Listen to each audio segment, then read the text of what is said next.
want to pick up where he left off, and I want to point out one important central fallacy of the argument of the gentleman from the other side. They keep talking in terms of what we can do, what our government can do. This is the idea of a conscious intervention into a very vast global market process. The vast global market process, if you want to think about it in a metaphor, think about it as a big weather system that's moving across North America. You can see it on the Weather Channel. You know, these huge high-pressure zones that cover 8 states and last for a week, dump huge amounts of snow in the Midwest and so forth. How could any person, even a government, try to do anything about such a massive natural force?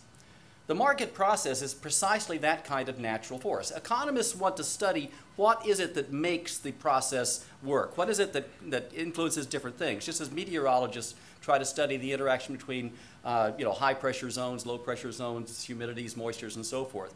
One thing we know is that we can set the stage by setting incentives. For example, the incentive that attracted all of that Asian capital into the developed economies during the first part of this century. And the money went into our own overbuilding, overinvestment in real estate. Real estate represents about 1/3 of the overinvestment, but also every other asset was also bid up by this huge influx of funds.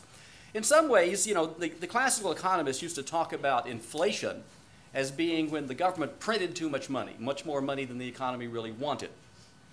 And you could appreciate that a situation like that, if the government is printing too much money, it's going to bid up prices of everything else.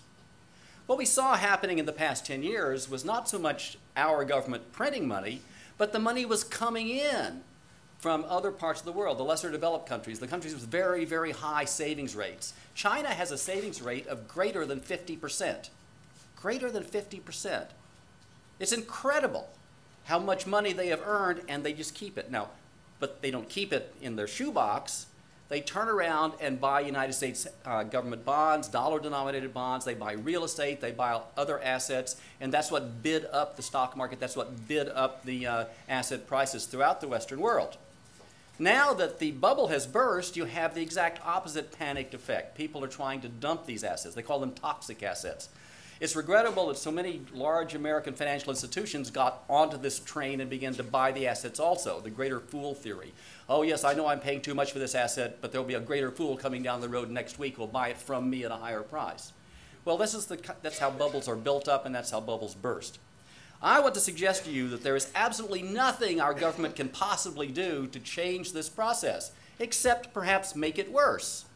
As Tom Jenny pointed out, our government can prolong this crisis, or the crisis can be short, sweet, and recovery. I shouldn't say sweet, it'll be painful, but it could be short. Or it could be prolonged into a decade or longer. And I submit that's what Mr. Obama and the Congress is now starting to do, is to prolong the problem. Now, look at the huge, massive, the $800 billion bailout. The main thing you would need to notice there is 3,000 earmarks, pork barrel, politically influenced spending. What good is that going to do the rest of us? What we have is the politicization of our economy in a way that is going to come back to really destroy our country in the long run. Everything will become political. You want a bank loan? Get your congressman to write you a letter. Do you want to invest in a new company? Get some regulatory bureaucrat to give you permission. We're going to start turning this country into a country in which everything is political. You have to have the right friends to get something done. You have to bribe somebody to get something done. The United States government economy is now moving in the direction of Argentina. This is what I want to warn you about. I think it's totally foolish. I think it's terribly dangerous, and it won't even speed up the recovery. It will simply prolong it. I think that this is the direction that the United States went in the 1930s. Franklin Roosevelt discovered that if he put lots of public works, for example, into a particular state or region, he could elect Democrats to Congress. The state of Maine is a great example. In 1934, Roosevelt discovered that if he put a lot of public works people into Maine and built a nice highway that the governor of Maine, the Democrat governor of Maine, could take credit for, they could elect more Democrats. And they did. And so then he began to expand the New Deal programs into other states for political advantage to the Democratic Party throughout the 1930s and 40s. I don't think we want to see America go down that road where politicians basically are taking your money or newly printed money and directing it to where they want it to go for political purposes. I don't think that's a wise thing to do. I am a person that thinks that millions of individuals making decentralized decisions about investments is the best way to make sure that every investment that is made is an investment that is intended to be a profitable investment, not a political investment.